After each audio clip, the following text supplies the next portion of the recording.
Hello and welcome to Have Guitar. I hope you're doing great as always. Today we're gonna have a look at the bass plugin.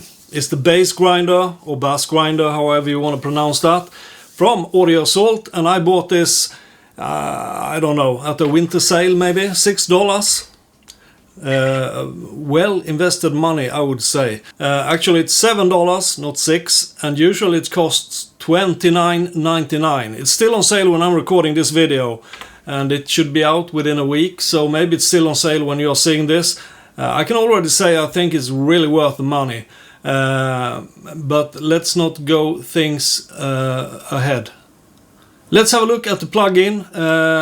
I've activated here in Reaper, as you can see. Where should we start? We could start with the amps. You have a plethora of amps. You have 12 different amps.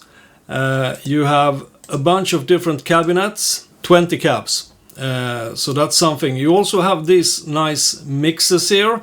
It do affect the sound a lot, I would say, but you could also, I guess, I'm not sure if this is the meaning, because you can turn off the cab like that, or you can decrease the mix to 0, and then you could add, as I say in the video, unless I cut it, because I'm saying it now, then you could add another VST plugin to handle third-party IRs or other cabinets, of course. Actually, it can sound really nice, as when I set the cab mix for 12, it rounds off the sound, decreases the gain, definitely, I would say, and well, it sounds good, I would say. You can control the input, the output. You have a high-pass filter and a low-pass filter. If you don't know what that is, I recommend you to go to YouTube or Wikipedia or Google or something, or maybe I'll even throw in a little info blurb on the screen here. And you have a gate. If it starts being too noisy, you know, then that's a great thing to have, because that will kill anything above a certain signal. You can also save your own presets if you have dialed in something here, like I've dialed in blah blah blah this on the Shark, which you will hear later in this video. You press the plus sign and take save preset, and you can call that why not Have Guitar, because that's a excellent name. And then you have that here, of course. You can in some way you can import a whole library of presets as well. I haven't looked in that much to it, or a bank, whatever. You have some settings here, you blah blah blah. That's something I don't need, so I haven't looked into it too much. But you have MIDI stuff, which I never use, and you have compatibility settings, which I guess you would only use if you have some problems with the plugin. But anyway, let's hear some playing examples, sound examples from the Bassgrinder. Alright, so this is the basic sound. It's just a bass right into my sound card, and it sounds like this.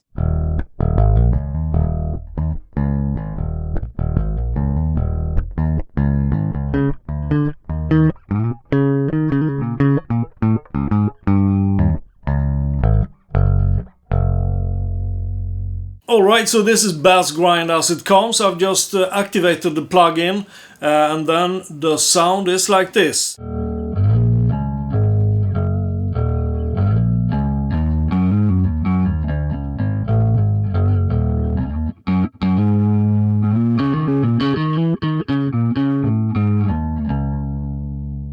Let's have a go at the controls and see how they affect the sound. All controls set for 12 o'clock, now somewhat noisy. It's the crush parameter that does it. We can lower that a little bit afterwards. Anyway, now we get quite some gain.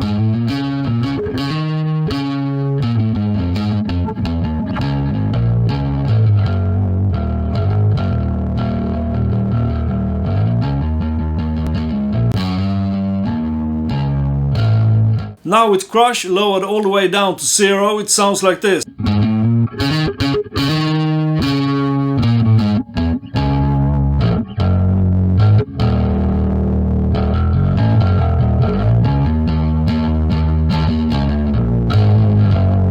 Still quite a lot of gain, but what happens if you turn that up even more?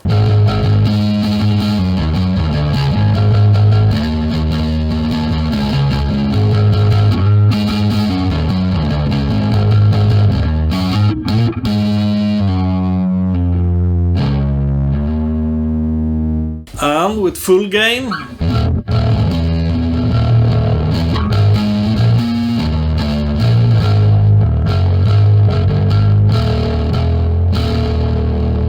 Maybe a little too much gain, perhaps, for some not. So gain is almost down to zero, crushes off, just to show you the basic sound of the plugin.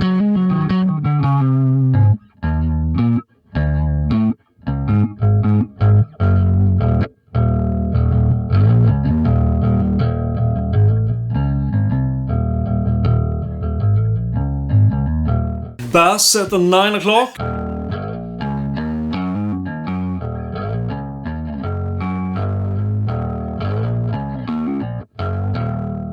Bass at 3 o'clock.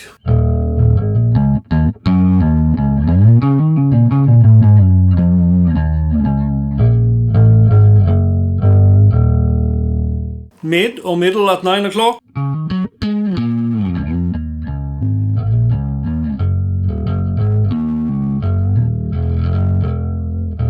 Mid at 3 o'clock.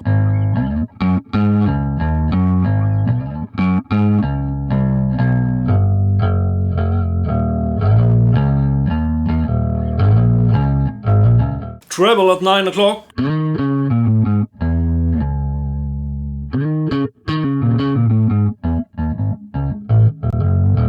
Treble at 3 o'clock.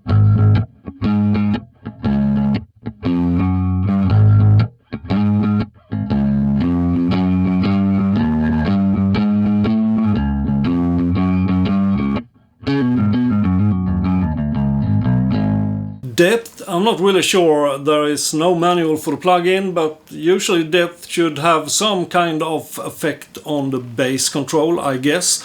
Not really sure, this is depth at 9 o'clock.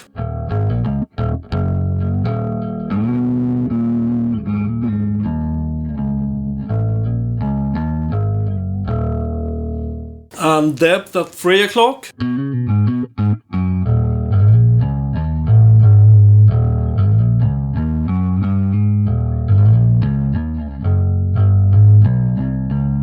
Let's try upping the bass a bit and then fiddle around with the depth control and see if we can notice any more difference than right now. Bass and depth at 3 o'clock. Seems like the signal gets a little bit hot.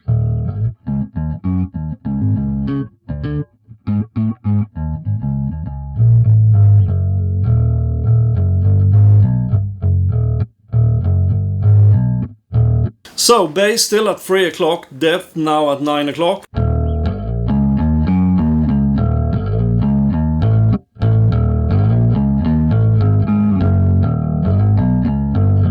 Just trying other settings with various tweaks on the parameters.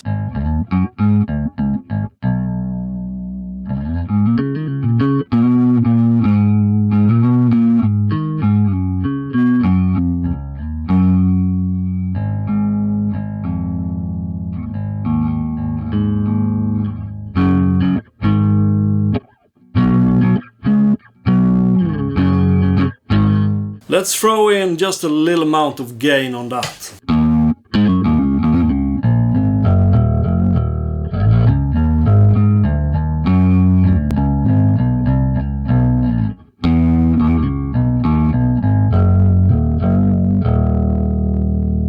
Not too bad. Well, so this is the Razor amp and the Razor cab. Let's try that with all settings for 12.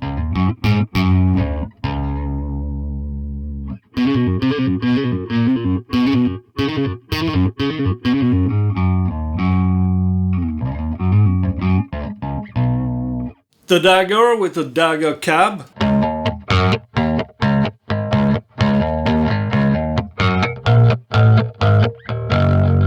The Wrecker.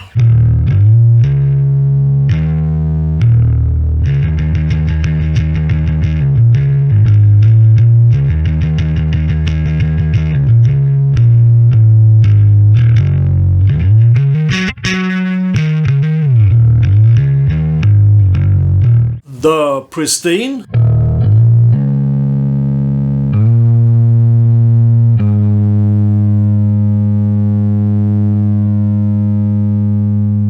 I didn't know pristine meant forever sustained, but obviously it's like that.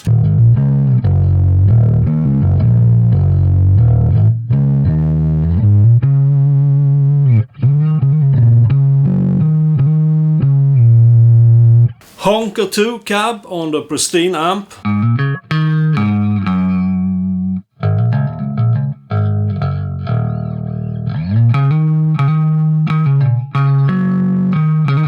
Tall 2 on the pristine cab.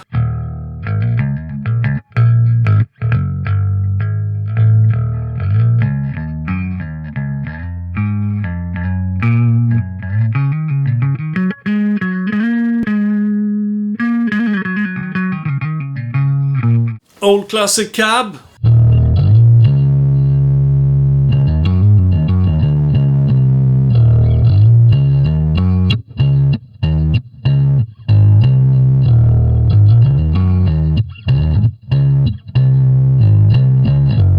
Gain turned down to 0.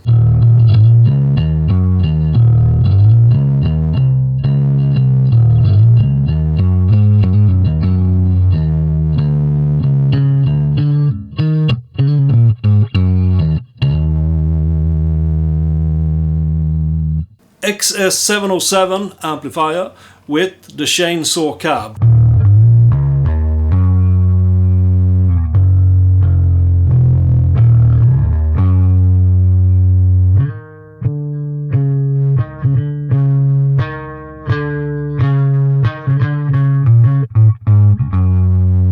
The Nitro cab.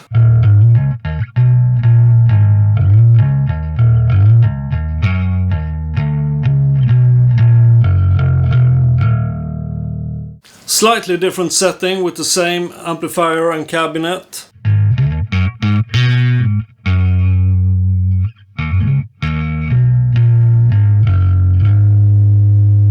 Funny how the distortion comes through differently, a different amount on different tones. It feels like, sometimes at least.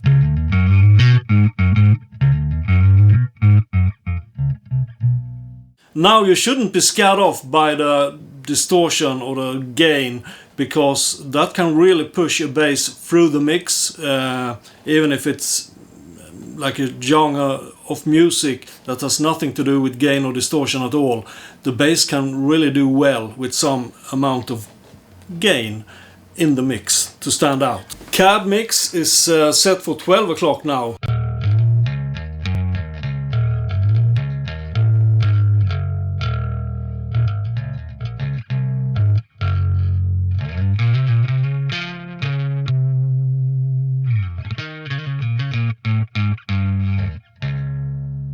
Cab mix at full, but amp mix at 12 o'clock or 50%.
Yes, and that's the end of this video. I hope you liked it and you had some use for it. A plugin that I really like, I just bought it on a whim. I think I saw an ad on Facebook or something, and I thought, $7, why not? That's not a whole lot of money.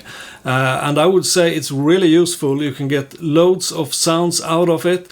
I've seen lots of videos where they review the Bassgrinder or Bassgrinder, what should I say? Bassgrinder, I guess. Where they review this and I do it full head on with gain and really set up for metal, and that's nothing wrong with that at all. But I've tried to show in this video a little more of the flexibility of the plugin, because you don't need to be a metalhead at all to have some use for this plugin. It sounds really good. I actually think I prefer using this plugin over the Kemper based profiles that I have been using before. For example, I used it on my lesson for Ace Frehley's Fractured Mirror recently. That's not a complicated bass part at all, bass part at all. What should I say? Bass. Anyway, I just like it. It sounds really good. It's small, doesn't consume a whole lot of CPU power or memory or anything like that. So it's system effective. If you have a low-end system, I could say. Seems so to me, at least. And well, as I've said, for $7, it's a find. For $29.99, I still think it's worth it. But I don't know how long this sale will last. I hope I'll get this video out before it's over. Anyway, highly recommended by me. Have Guitar's approval, you could say. So that's it. Hope you liked it. If you do, you could subscribe to the channel if you don't already.